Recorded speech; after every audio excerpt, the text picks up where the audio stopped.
Okay, I think I got everyone. If not, just hit me up in the chat. We'll get started here. Joined this afternoon by defensive coordinator Scottie Hazelton to give a brief overview on the Spartan defense. Take your questions, and we'll just take any questions you have in the chat right now, and we'll get started from Stephen Brooks from 24/7 Sports.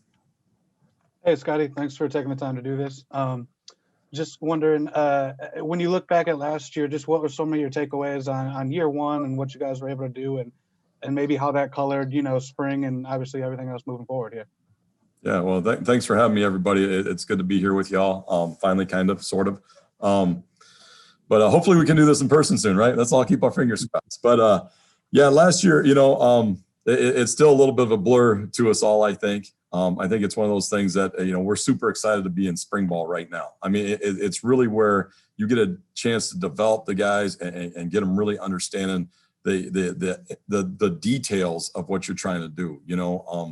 We got to install, quite a bit of the defense last season. We had to cut it down some because of just because of the situation it was, and it is what it is, right? And so now we're trying to say, okay, we can go back and double back, and really we attacked it in kind of a cool way as we went through. We started off saying, okay, hey, we got a little bit of time, during the weight room time that we could meet with the guys, so we took that and we really took it on an NFL model of, hey, here's phase one, let's reinstall, let's revisit, hey, here's some of the things that each player, and we broke it down by player, hey, here's some of the things you did really good, and here's some of the things you need to work on. So they had an idea when they had that time and when they could do that extra stuff during the weight room that they could work on a skill that they had. And then we started phase two, which was really, hey, now we got to be on the field with the guys a little bit, and the weight staff gave us some time from their hours, and then we could start to go through and say, okay, hey, we can start installing defenses again. So really, when we started spring ball, it was the opportunity. So the third chance we had this spring to reinstall again. So now you're talking, really we had a Zoom install, and then we had season, and it was real, and then we had a chance to do it, more this spring, already 3 times than we did even before we got there. So that's the cool part, and really the great thing we're looking at is the guys are starting to learn the other parts, not just what do I do. Some of it's like, hey, the first thing you do is memorize, what am I trying to do here? But hey, how do you want me to do it? What's the techniques you want me to use? Where are my eyes? Where do you want my hands? How do I make this break? How do I play this block? How do I do those things? And the why. Why am I doing it? Why is this part important to the defense? Because that's the small things that sometimes we were lacking last year is the technique and fundamentals, and then how it affected everybody else around me. So it's cool to be going through that stuff. And then when you did, sort of your review and everything, was there anything you noticed that, like you mentioned, with last year sort of being a breakneck pace, when you got to slow down and really dig deep into anything that stuck out that maybe you didn't notice, I guess, in the heat of it last year? Sure. I mean, I think that when you sit down and you get a chance to really study cut-ups and people, there's, things repetitively that you might have noted and said, hey, and as you're coaching a guy, but in the heat of the battle, you might say, okay, hey, we need to work on this a little bit, but you don't really have the time to fix, individual problems. And that's during the season, you kind of put a Band-Aid on it the best you can, because it is in a fire. But, when you have some time and you say, hey, listen, whatever, you pick an individual. Hey, here's one skill that we really need to get good at. And then you can tell them to work on that, teach them how to work on it, and then you can work with them on it. That one skill is going to improve what the overall look of the defense is at any time, and there was, sure, every individual person had some of those things, what I mean? The defense as a whole, you start to look at and you say, hey, how can we use guys in a different sort of way, or how else can we do those stuff as we learn the personnel? So, we're hoping to continue to keep that going the rest of the spring. We got 5 left, so hopefully we'll keep building on that. Great, thank you. Sure. Our next question is from Matt Wenzel with M Live. Hey, Scottie, I was wondering, with all the years you've been doing this, have you ever gone into spring ball with 2 linebackers who have played defensive snaps for you, given Antoine going to the NFL and the guys you lost to the portal? Yeah, every spring there, I think there's always a unique situation. I can't say there's been a time where there's been 2 guys. I can't remember a time, but we've been in situations like that. Sometimes you'll have, a shortage. It seems like in spring, you generally have a shortage somewhere. It's hard to be on a team that you have, okay, yeah, we have, 8 quality, sometimes you'll be like, we got 3 defensive ends, period. Let's try to move some bodies, and you make stuff up and you steal some linebackers or whatever. But we've been in those situations before, and you just manage it the best you can. You give those guys reps. And the good news is when those things happen is the young guys get a ton of reps and they get a chance to learn and grow, and you build some depth doing those things. So sometimes it's a positive for you because, as we're moving in new guys that we get, in that position group, those guys are going to need reps too. And some of these reps are going to have to stick. And some of the young guys in that room are getting more reps now, than they might in the fall. And hopefully you're building some depth going through that. Kind of a similar outlook at cornerback with Shakur off to the NFL, and you get Kalen back and Angelo playing in the nickel spot. I wonder what the outlook is for that position, given, you can't talk about the guys coming Sure. later, but just kind of the overall outlook and where that nickelback spot fits with the guys you got to come back. The nickel, Michael Dowell's been playing there some too, and he's a guy that's got a lot of experience. And when you boil it down, you look at some of the better players on the field. Him and X really played the same spot quite a bit last year, and then he played that spot, when guys got nicked up or we got to a bigger personnel. So he had some experience there.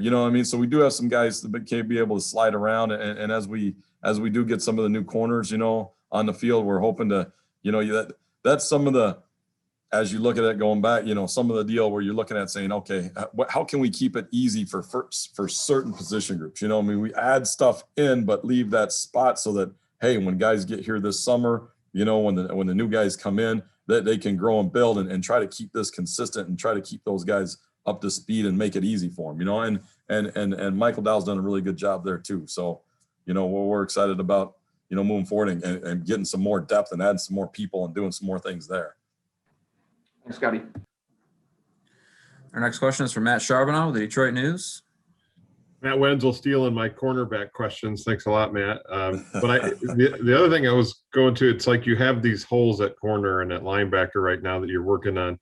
But then you look at the defensive line and you've got guys like Panasiuk back and Beasley back, some guys that have played a lot of snaps at tackle. And then you add guys like Drew Jordan, the grad transfer. It's like it feels like now up in that unit up there, you've got the opposite, where now you have some competition and guys kind of pushing for those spots. Are you seeing that already in the spring, that's maybe lifting that level of play a little bit up there? No doubt. No doubt. I think that, the more guys that you have that can step on the field and play, the more it pushes them all. And the cool thing is those guys take it as what it is. Hey, we got to compete every day, and we got to continue to try to get better each day, because if I slip, you know what I mean?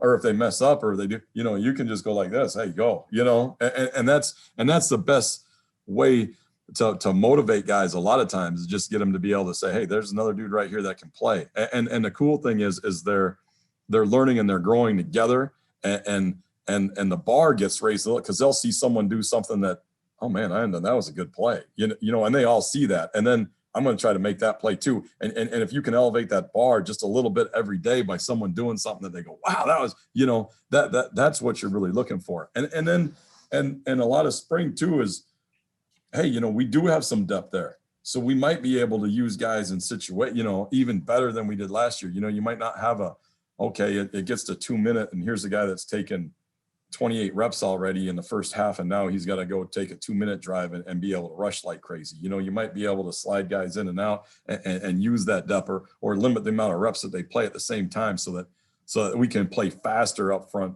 more often and for a longer period of time, because you can get in and out if as long as the offense lets you get in and out, I suppose.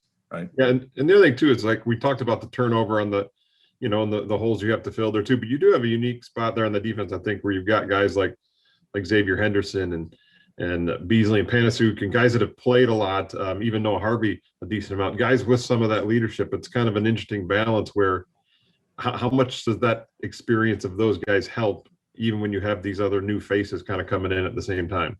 Well, the good news is those guys that you mentioned, are really guys, and I didn't even throw Michael Dowell in there. He's played a lot of ball for us too, but those guys are good and naturally have some leadership qualities to them. You know what I mean?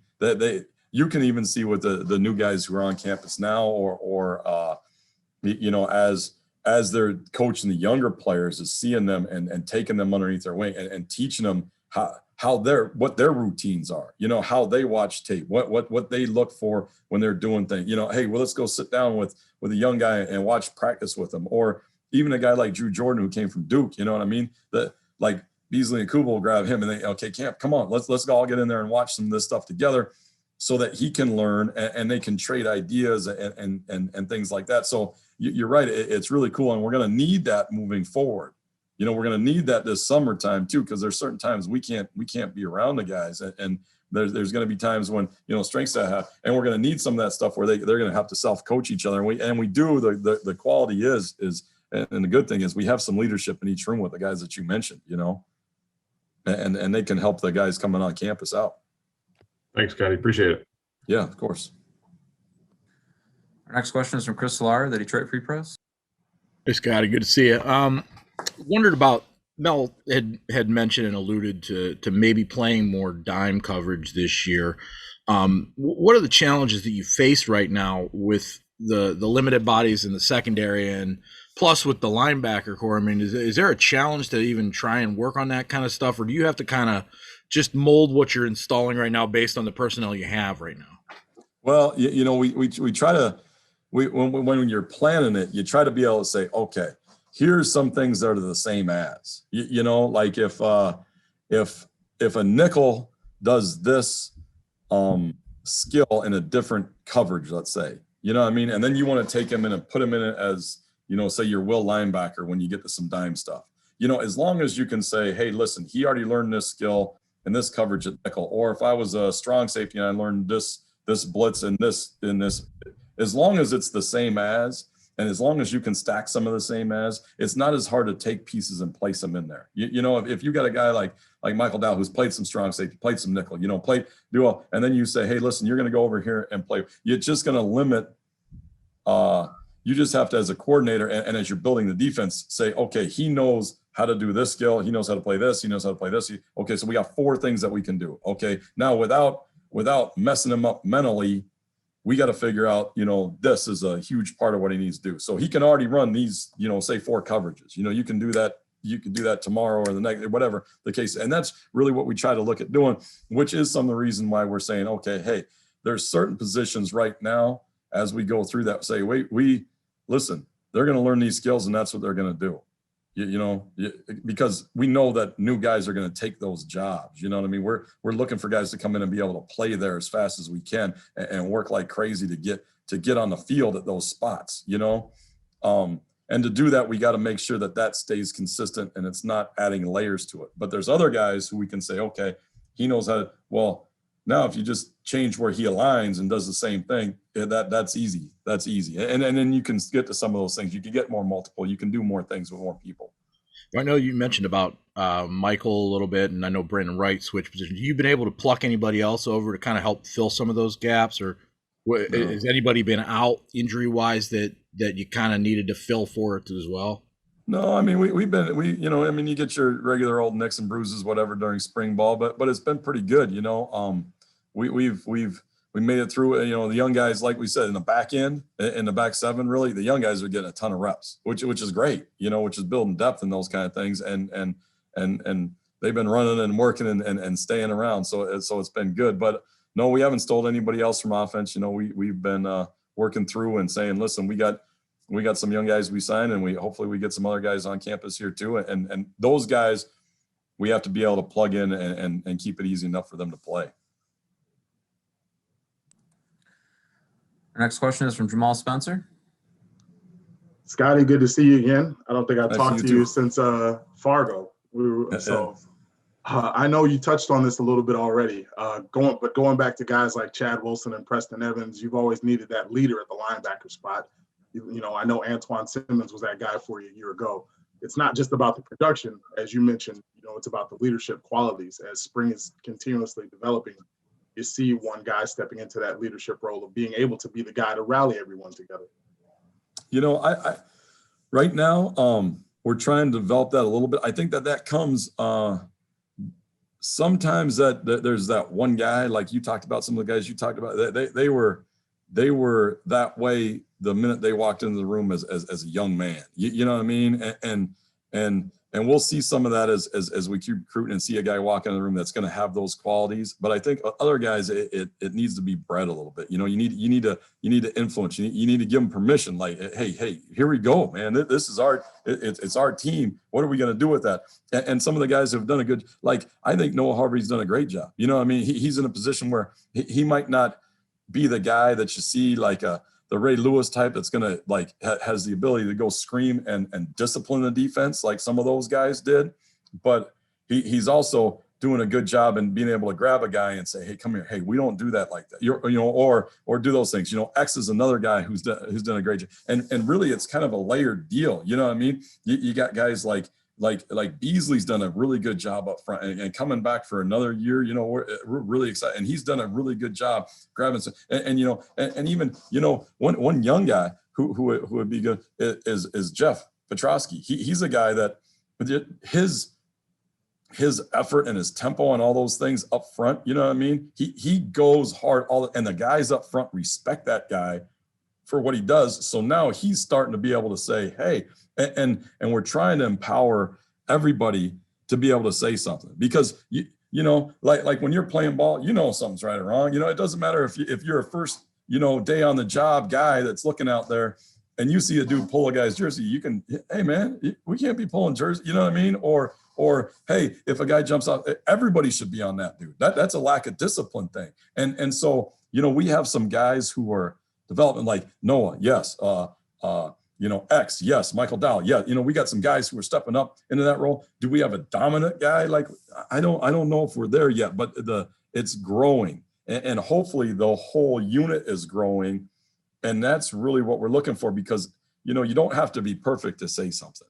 You know, you don't. You just have to be willing to serve and have a willingness to get as good as you can be. And if you can say something, you know, and everyone knows when, you know, even if you told me, hey, you're doing it, yeah, I'm doing it wrong. Jeez, you know, I know that, man. You know, that I need to get right. I mean, anyone can say that to anybody, and hopefully we're all growing in those qualities together. But yeah, back to your question, I guess is Noah, X, you know, Michael Dowell. Those are some of the guys up front. You know what I mean? I mean, a guy like Jacob Slade's doing a good job, you know what I mean, leading the D tackle room. You know, Beasley's he's doing a good job in the D, and Petro, you'd be surprised. You know, Gerv's really talking to the corners a bunch. So those guys have done a good job, but it's been a little bit more positionally than the whole unit.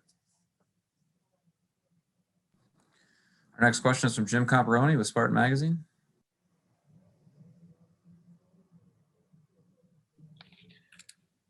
Hey, Scottie, thanks for doing this. We really appreciate it. Hey, you know, like you said, every spring there's a shortage somewhere just because of the numbers you usually don't have freshmen coming in and the seniors have left and everything.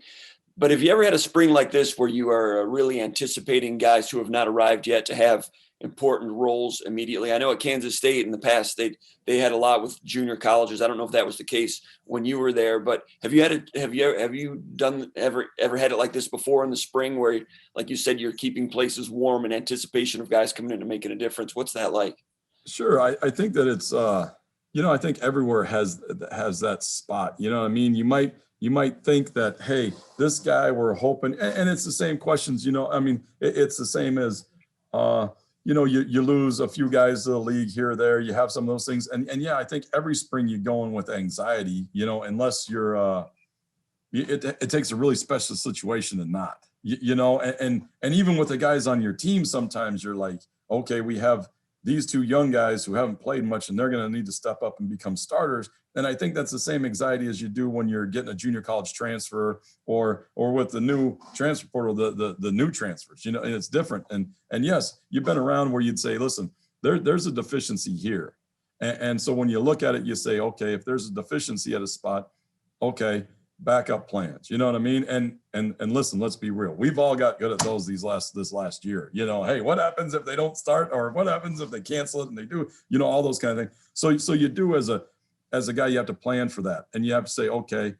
But I think that it's normal to go in with one or two big question marks. You know, maybe we have more than that, or we're expecting more guys to come in. But if we can look around and say, listen, we got, you know, we can step on the field tomorrow and say, okay, we can put a starting 11 out there, and okay, we're in good shape. Now, can we put out the next 11. Well, we're still going to need to do some work on that. Hopefully we get some guys in that are going to fill that and add to the competition and raise everybody's bar, or even maybe take some of those jobs. You know, I mean, that's okay. And I think that's more what you always want. I think in this day and age, you know, high school players are becoming better in junior college, and with the transfer market, I think that the new norm is going to be that way with the transfer market, where you got to say a chance that you might even say, hey, we got a starter coming back at a spot, but we got this guy off the transfer, or we got a junior college guy, or we got a really good high school kid, and we're really recruiting to replace all the guys on our team every year. And that's really the goal. And hopefully you can make that the new norm, where guys are, you know, even though there's not a body in the room with him during spring, well, he can already feel that pressure, because when that steps on campus, now it's a new thing. And hopefully we're getting to the point where, because that's what you're always trying to do. You're trying to out-recruit the guys you have, you know, and that's what you want it to be like all the time. All right, I know you don't have a full slate on defense right now, but what were your impressions of this scrimmage yesterday, and what areas did you see improvements compared to the first scrimmage? You know, we got the ball more. You know, that was the good thing. You know, we got the ball a few times, and that's always good to see. You know, I know that it's probably opposite. You know, it's a zero-sum game. You know, so you know the offense is probably meant about that. You know, we did a better job with our communication, just being able to talk and talk through things. You know, our alignment was a little bit better.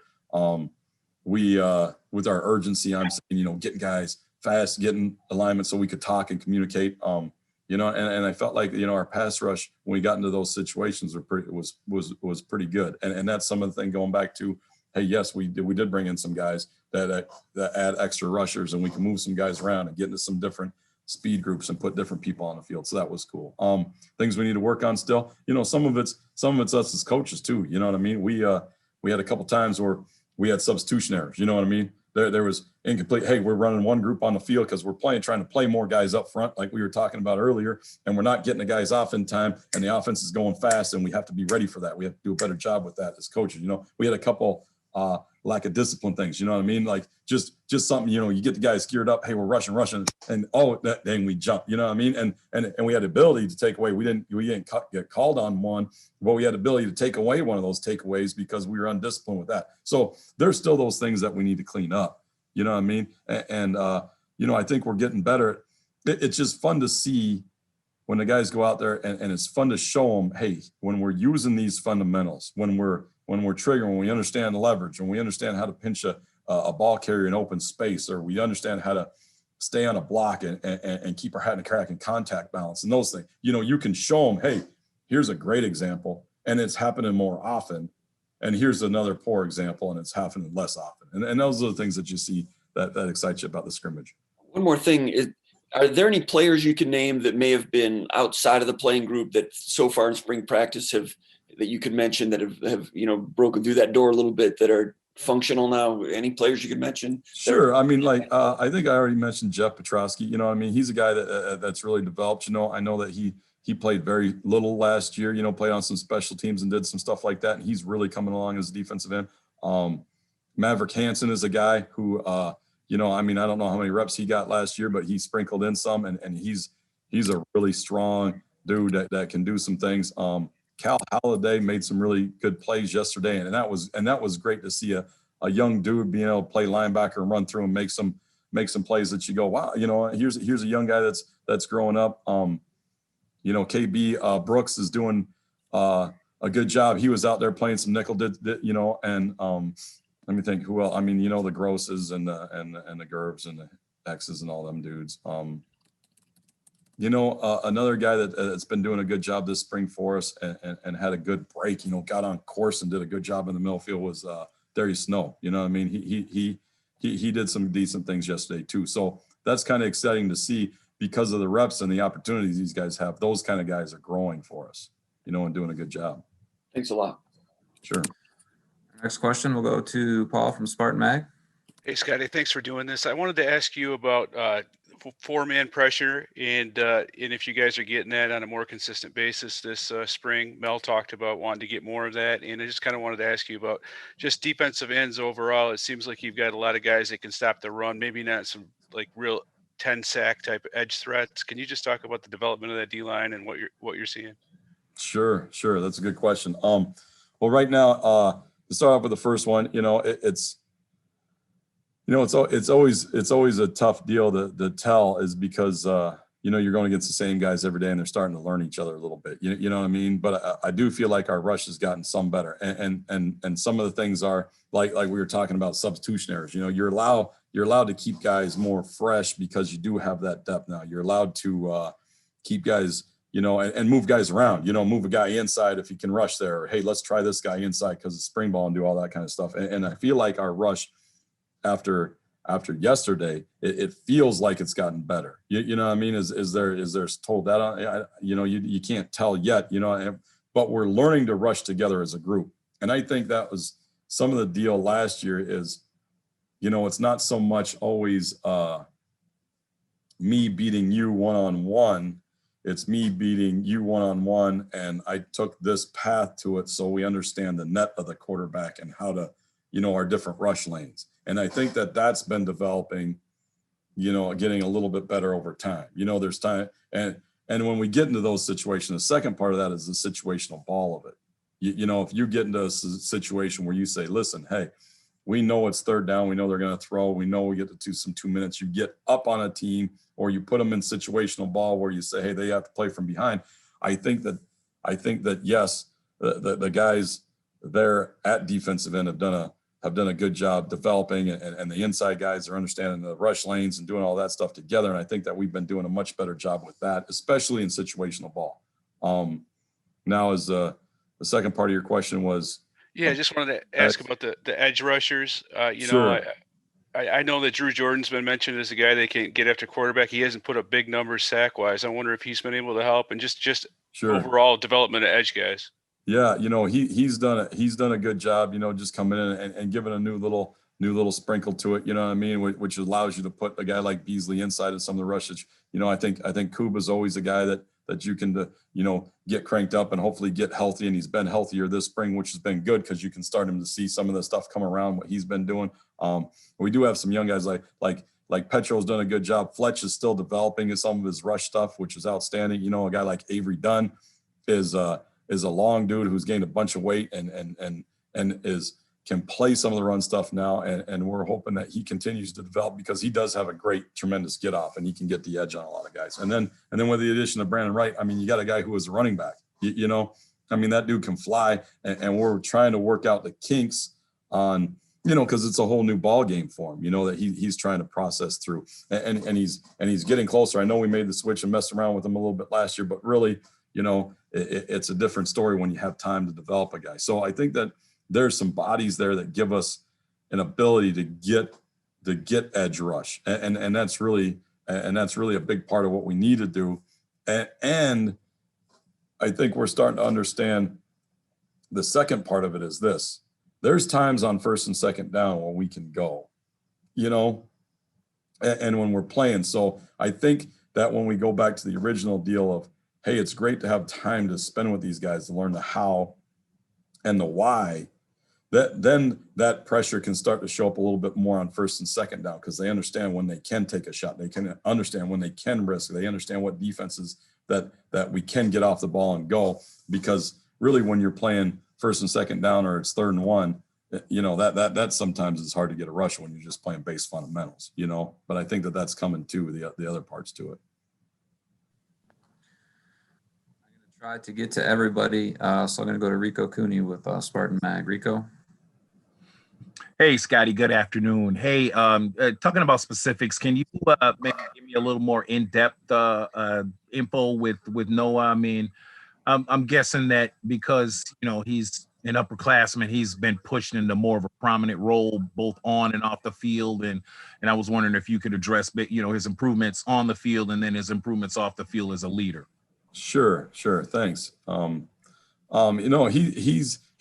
one of those guys that I think that, he understands the, I think there's some guys who come in and take this a little bit like the military, you come in as a young dude and you kind of say, okay, I'm going to learn, and I'm going to let the upperclassmen tell me what to do. You know what I mean? And then next year they say, okay, I'm a little bit older and I'm a little bit, hey, I got a strike now. Okay. I'm a little bit, you know what I mean? And then now I got a little, And I think that some guys take that approach, which is unneeded. You can have great leaders no matter how old you are, you know what I mean? But I think that was when he started off kind of seeing that. And as he grows, he's like one of those guys that says, okay, here. But I think that really he's came about, okay, now I've started, I've played, I feel like I'm allowed to speak now. I think that that's some of what gave him, like, in his own mind, you know what I mean? In his own mind, it's allowed him to do some of those things. And it's cool when you see him, because he doesn't, like I said, he's not a big ass chewer. He's not a big guy that's gonna get after people, but he's gonna be able to grab dudes, and he kind of does it in a unique way. You know what I mean? He'll grab a guy and kind of talk to him and go over here,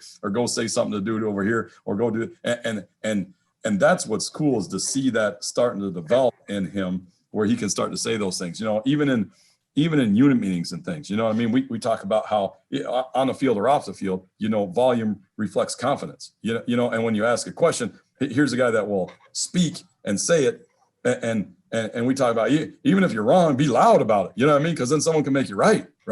Be loud and wrong, so that everybody, okay, then so, and he's getting to that point where he's starting, you see him happen in unit meetings or position meetings or whatever the case is, where he's answering, he's getting to be confident with it, because he understands the how and the why, and he's starting to get there. So I think that gives him, you know, there are those who are just walk in and they can lead anything, anytime, you know, but there are those who need that kind of self improvement to get there. And I think that he's at that spot where he's starting to be there, you know, and it's cool. And we're encouraging him to do it even more, you know, speak up whenever you see something, you know, like we had, you know, Beasley, who's another guy, who's an old guy, you know, jumps off sides yesterday in a scrimmage, and the first guy to go grab him is Noah Harvey. And you say, huh, that's sweet.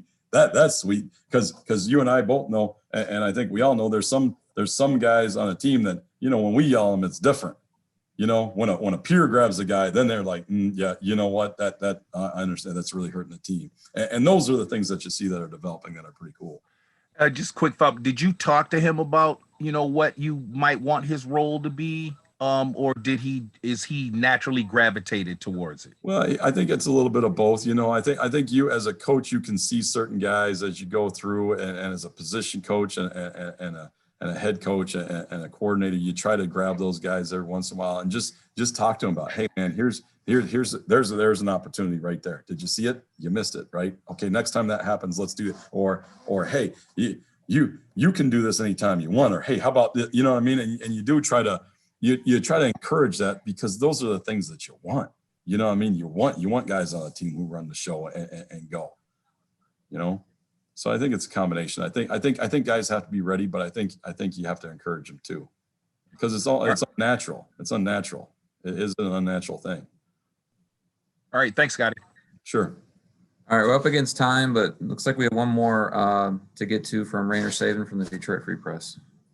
Hey, Scottie, what's the dynamic like working for Mel, especially a person who has been in your position before as a defensive coordinator? You know, it's great, really. He's a guy that adds input, and like, he's a guy that, you know, first of all, you know, he's an exceptional man, and that's some of the reason why I came here in the first place. You know what I mean? He's great to be around.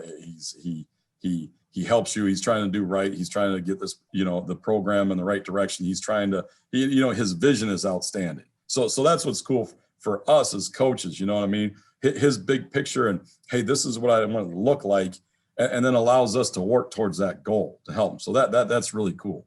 The second part is the cool thing about having a defensive head coach is there's sometimes when you're like, man, this is an issue, or or hey, you got a guy that bounce ideas off. You know what I mean? You can go to Coach Tuck and say, hey, have you ever done this? And he'll say, no, but we did it like this, and it might trick a brainstorm idea, something, you know, you did 10 years ago that you'd say, oh yeah, we did it. Okay, yeah, that, and it fires those things and helps you out, whether it's game planning or just going through some base fundamentals or whatever the case is. You know, the other thing that's cool is this, like we were talking about earlier, there's times when you get in the heat of battle and you're watching play after play after play after play, and you're seeing this and you're writing notes and you're trying to keep everything, but you miss sometimes the obvious that's right there.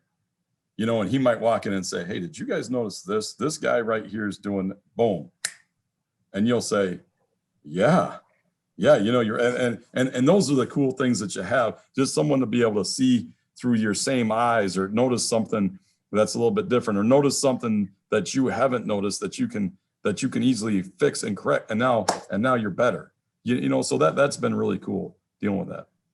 How much would you say he's involved in your kind of just, you know, I guess in practice, I mean, overseeing that side, or is he, because of his, focus on defense, is he more interested in what the offense is doing? I mean, how does he kind of advise practice in that sense? No, I think he goes through. I mean, his vision of practice is one that, hey, it's about the process. You know what I mean? It's about doing the little things. It's about doing that. So that's really what he's on. And it doesn't matter what side of the ball you're on or special teams. You know, he's involved in every facet of it, where he's coaching guys and running around and trying to do those kind of things. And I wouldn't say he leans towards one side of the ball or the other. You know, he's just there saying, listen, he sees things that are good and he sees things that are bad. And those things together are the things that he tries to address as much as he can.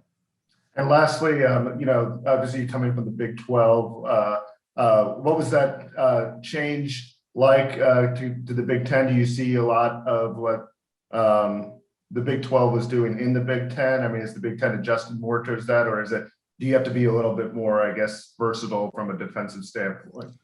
Yeah, I think that it's relative. I think that, I think that every conference has its own unique flavor a little bit. You know what I mean? I think that the Big 10 is definitely more of a physical conference than the Big 12, you know, as you look at it. But you do have to be, you do have to be a little bit able to adjust, because there's some teams in our league that do the same stuff. You know what I mean? They're going to go up tempo. They're going to do the same thing. They're going to push the ball. So you know, as you talk about versatility, yeah, I think it's a fine balance, and and really with that, you just got to lean the calls one way or the other, depending on the week, you know, and you know, I think that college ball is really college ball right now. You know what I mean? There's not a lot of teams that are not going fast sometimes, that are not going up tempo sometimes, that are not afraid to take shots and draw some stuff up that you go, wow, where did that come from? You know what I mean? I think that's the benefit about being in college, you know, as over the NFL or whatever else. Thanks. Sounds good. Coach, we really appreciate your time tonight. Yeah. I know you got to get to a meeting, so we'll talk to you soon. Cool. Thanks for the time, guys. Nice seeing y'all. Thanks, Scotty.